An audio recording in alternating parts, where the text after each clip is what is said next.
Good morning, Edna. Keep live here with Facebook Free Coaching Friday. I'm just going to chat a few minutes here while I wait for everyone to get on. Today we're going to talk about common mistakes that real estate investors make, and some of the things that it takes when you've got a deal under contract and you're finalizing it. I want to talk today about some of the steps that have to happen when you're finalizing things. What we always call it at our end, we call it herding cats. When we're trying to coordinate the lawyers and the funds and everything else for the closing of a building, because you know what? No, it's not as important to anybody as it is to you. So this week I had a lot of really exciting things happen. We have a $6 million deal in front of us that we're working on, and I have capital coming in, I think from the US, that's gonna maybe fund that for us, so it's pretty exciting. Had some really good, we actually masterminded and did what we call a Groundhog Day on our event, and came up with some really good ideas of how we can make it better for next year. And with one of my coaching students, we had a really good brainstorming session, and we have decided that we are going to offer a 3-day event in October. So October 23rd, 24th, 25th, mark it on your calendars. What we're going to do this time, it's going to be a little bit different. We're going to keep our annual Profit in the Prairies real estate investing. This time we had one day that was almost exclusively real estate, or not real estate, mindset. And we got such positive feedback on it that we decided we're going to do a 3-day event in the fall that is 2 days mindset, with the optional third day thrown in about real estate. So we're going to keep you posted. Like I said, we just came up with the brainstorm yesterday, so of course it takes a lot of planning and everything else to pull that together, which is why we give ourselves 6 months to do so. Okay, I got some people joining me on here. This is awesome. So good morning, Logan. Good morning, Amanda. Good morning, Timothy, or a new face, I think. Good morning. I can't read that name there. Okay. I know I have new glasses on the way. It's going to be helping me. Okay, well, you know what? I'm going to get into it because I know there's a lot of people also that actually listen to the recordings of this. So I don't like to keep the ones that get on early. I don't like to keep you guys waiting. So I'm going to get going, and if there's something you want to go back and listen to at the beginning, you can do that too. So like I said, today, we are going to talk about the common mistakes that I see when people are investing in real estate. And one of the biggest things that I see is trying to go it alone. Probably the biggest thing that's going to stop your growth is trying to go it alone, trying to do everything yourself. And what I mean by that is, you try to find your deals all by yourself. You try to find your investors all by yourself. You try to property manage. You try to do all the work on your units. I've seen it time and time again. The people who go it alone usually get stuck at about property 4. By then, there's not enough income coming in from those 4 properties to pay yourselves any sort of income. So you still have to keep your full-time job, and you're trying to do a part-time job on the side. And if you're doing repairs and maintenance and property management, it's okay if everything's running smoothly. But the minute things aren't running smoothly, then there's a lot of extra work involved. And I see, people there, 1, 2, if they buy 3 or 4 in the first year, then they're just swamped and they can't get anything else done, and they don't know how they can possibly grow because they can't possibly look after any more buildings. So that's one of the keys to growth, is not trying to do everything yourself. The support system that you should look at having is a good coach, somebody who's done what you want to do. If your goal is 4 doors, then yeah, maybe you don't need a coach.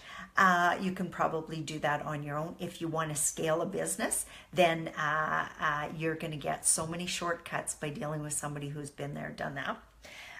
Your power team is so important. You know, build the relationships with the mortgage brokers, with realtors, with the lawyers, because as you train them, as they work with you, and like I said before, if they're already existing real estate investors, then they know what you're going through. They know the importance of getting the deal closed on time, and all that kind of stuff. They know the importance of your time.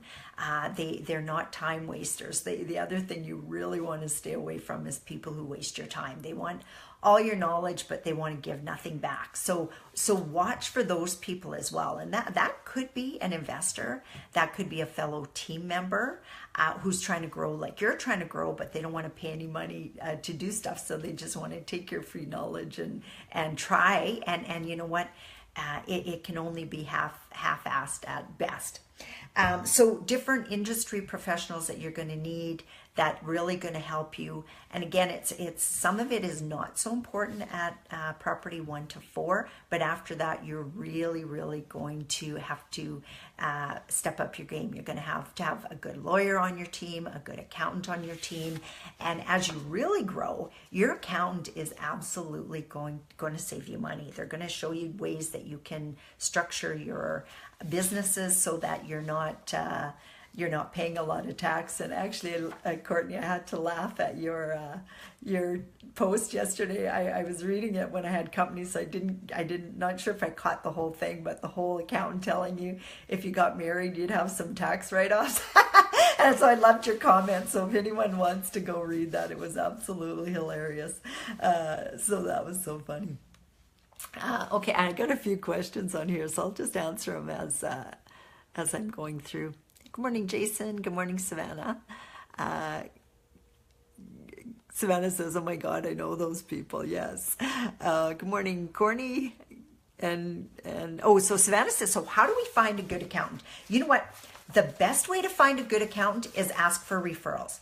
Ask for referrals in your area. So if you know other real estate investors in your area, or if you go join a group that meets monthly or quarterly, then you would ask at those meetings, who do you use as an accountant? What do you like about them? What don't you like about them? You know, sometimes, and I'm guilty of this myself, sometimes the challenge is not with the accountant, but what we ask them to do for us.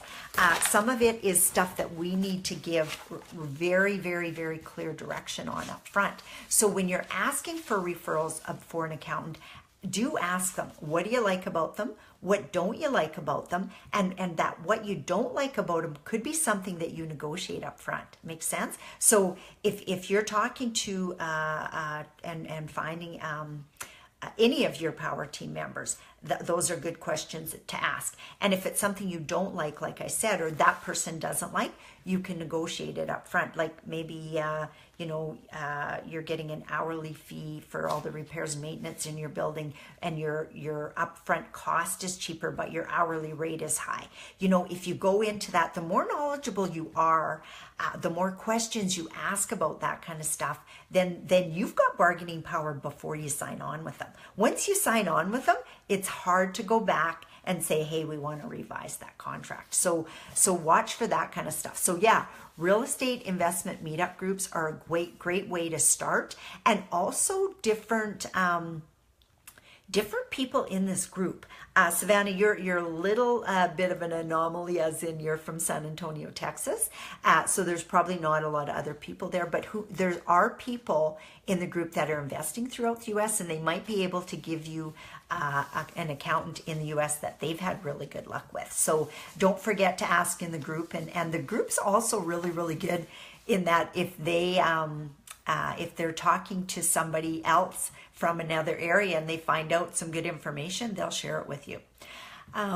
Do we sign an agreement with an accountant as well? Well, you can sign a letter of engagement. I know that's what our accountant gives us is each year is a letter of engagement and covers off the things that we can expect from them. And so I know it's considered, it would be considered an agreement. So yeah, if they say the rate is, you get an idea, what's land title transfer fees cost per million or whatever it is per 100,000, then you know your numbers when you're going in. What's a typical cost on a $4 million mortgage? What's a typical cost on a $1 million mortgage? Ask them those questions, and you've got your numbers also when you're doing your analysis. It's not that you're guessing or using someone else's numbers. Same with your insurance specialist. And we got burned on this too. Early on when we were buying apartment buildings, we were using the insurance numbers that the seller was giving us, but the seller had a lot more properties than we did. So what we thought was going to be a $2,500 a year insurance bill turned out to be a $7,000 a year insurance bill, which in the meantime we've been able to cut back to $5,000 through our own personal growth. But don't rely on, if the seller's insurance is this price, that your insurance is going to be that price. Get those quotes up front so that you have a good idea of what insurance is going to cost you, because you won't have the same option as the seller. That happens a lot. The other thing I think that's a really big mistake that people make is not knowing the market that they're working in. Just buying something based on a realtor telling them, oh, this is a good deal. And if you look citywide, it might be a good deal. But if you look area wise, it may not be a good deal. So really, really watch for that kind of stuff. I actually had an old boss that got burnt on this. He moved from Toronto to Regina. And of course, home prices at the time were really, really high in Toronto and really, really low in Saskatchewan. So when he came, he was looking in a certain price range and probably bought one of the highest end homes in Regina on Albert Street. And if anybody's from Regina, the South Albert Street it can be very, very expensive. And when it came time for them to sell is when they really realized that they overpaid when they moved in. So moving from different cities can make all the difference. So really get to know what you're dealing with before you do that.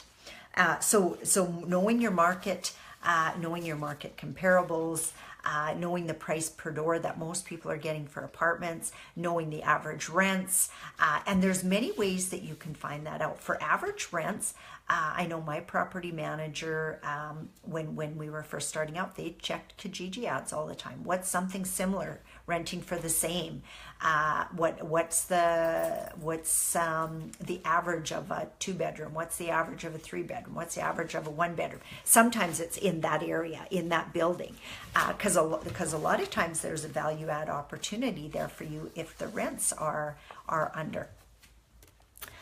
Courtney says, another good point is that tenancy law is very different province to province, and you may want to scope out what suits you best. Absolutely. You know what? That's another thing. And my daughter does most of our property management, and we've had people say, well, they'll ask a question.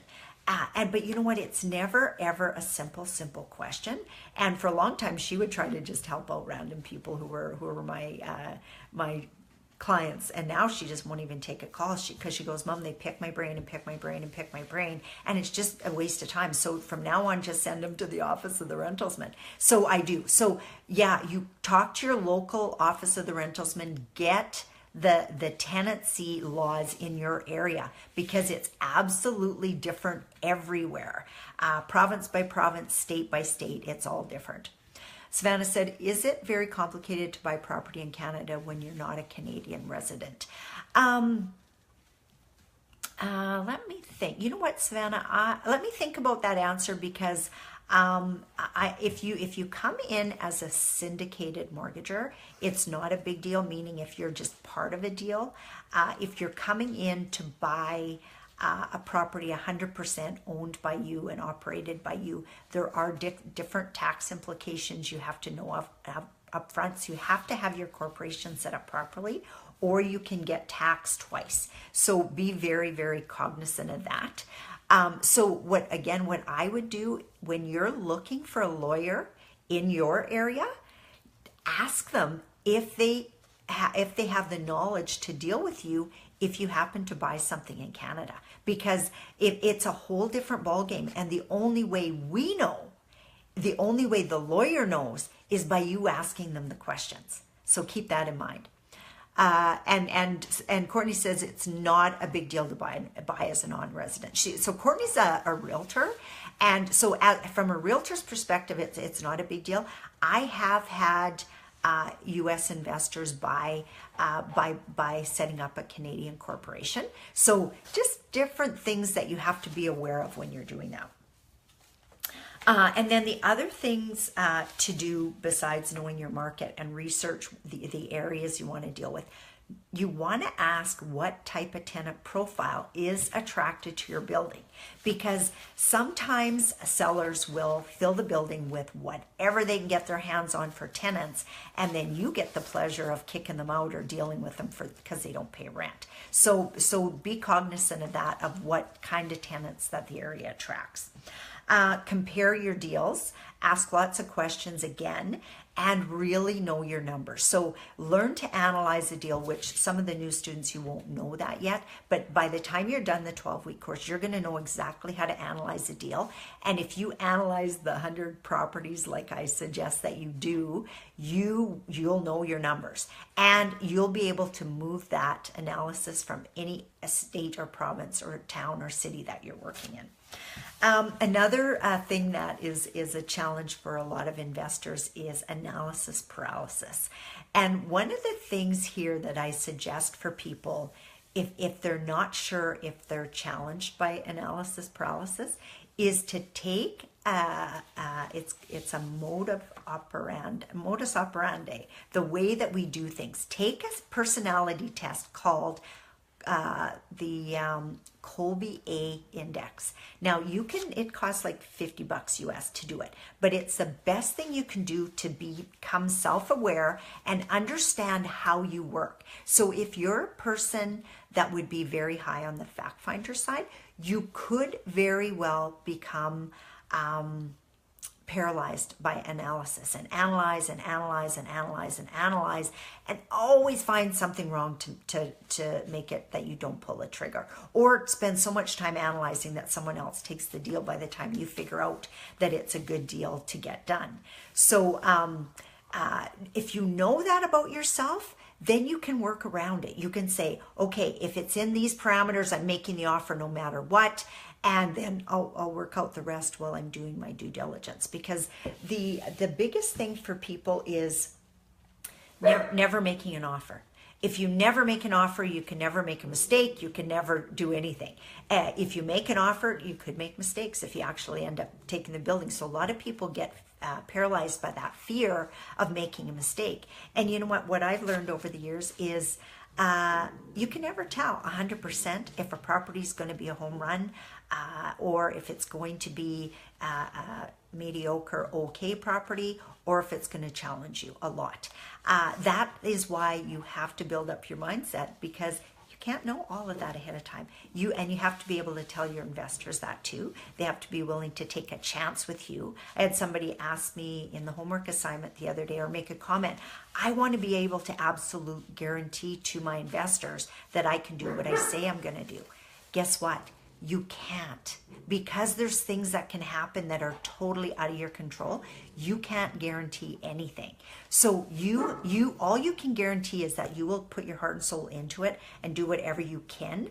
And the fact that you don't make any money unless your investor makes money, but you can't guarantee they'll make money. And you have to be okay with that mindset first and foremost before you can bring people on. Because if you feel like you have to guarantee that, and at one point that was something that held me back. I was so scared of, and I'm not so scared that I didn't do it, but it always worried me or bothered me that if there's a chance I could lose a client's money. Now I talk about with the clients up front, this is what we'll do. We've never lost a client's money, ever. But that's not saying it couldn't happen, because if we move into more aggressive deals, sometimes things can happen. So yes, like Courtney says, risk equals reward. If you want out of the guaranteed 2 and 3%, you have to take some risk. Now, there's also risk by keeping your money in something that you consider guaranteed 2%, because there's inflationary risk, which a lot of people forget to think about. And that's that your money's going backwards. Your purchasing power is going backwards. If you retire with $1 million today and you get 2% interest, that 2% interest is not going to be the same buying power as what it's going to be in 10, 20 years. So know that too. Corny says, amen, make mistakes quick, learn from it. Learn from it. It happens for you for a reason. Absolutely. So one of the things that I learned from one of my mentors is, instead of asking, why did this happen to me? Whatever that challenge happens to be, ask yourself, why is this happening for me? What do I need to learn from this? What am I trying to be taught? And if it's something that keeps happening to you, and some of you on here, I know, if something keeps happening to you, money challenges, you can't get any offers accepted, your whatever, communication challenges with your family, with your spouse, if it's always happening to you, what do you need to do to learn from that?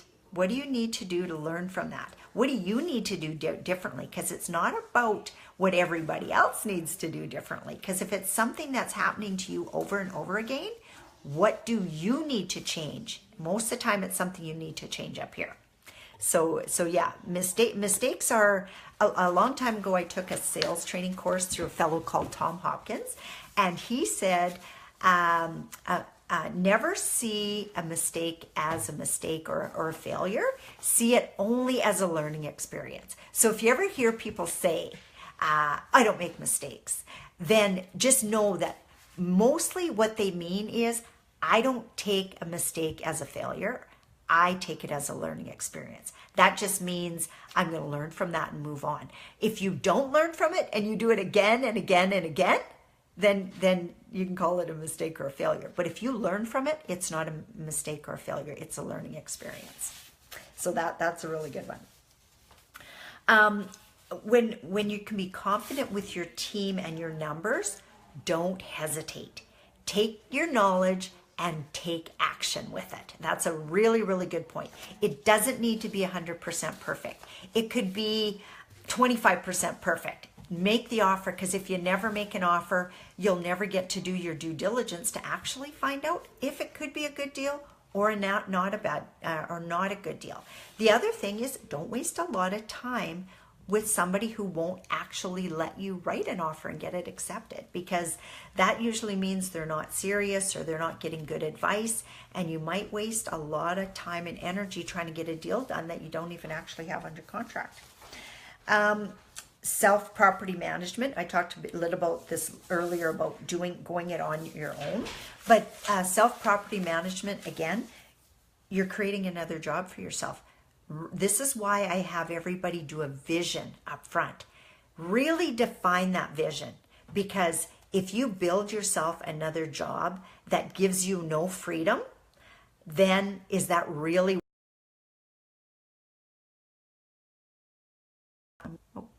Courtney says, I think... Oh, okay. So no, I think I'm good. I'm live again. Courtney says, I think another important tip is to never assume who has wealth and who doesn't. That is a perfect point, Courtney. You know what, Savannah? No, I think it was cutting off at my end too. It did say to me for a couple seconds that I had a poor connection. It looks like it's okay now, but let me know if you're experiencing it. Let me know what it's looking like at your end. I know it takes a little bit of a delay before I get your response, but it looks like it's working again at my end. It did look like we had a poor connection. Charmaine says it's working good now at her end. Okay, so anyway, self-property management. You're the real estate entrepreneur. If you get busy managing properties and dealing with tenants and toilets, you have no time to be finding investors, which is one of the big things that you're trying to learn, right? To scale your business, you need to get investors. But if you're if you're managing all your own properties, it is going to limit your growth. Just know that, plan for it. Not to say it's wrong doing it at the beginning, but do it. I'm getting people here saying it's cutting out. You know what? I think what I'm going to do then, I'm at 10:25. It looks like I have a bad connection. I am going to finish this up. I only have a few more. I'm going to finish it up next Free Coaching Friday. So I'm going to sign off just because it does look like I have a poor connection today. And we're almost at the 30 minutes anyway. So hope you got some value out of that, and we will talk more. If you have any questions around this, please ask them in the group. And Chandel will post the links for that group, because ask the questions. If it's something I piqued interest in you and didn't get to answer it, I'll finish answering it in the group. Thanks everyone for listening, and we'll talk to you all next Friday for Free Coaching Friday, and Monday for Mindset Monday.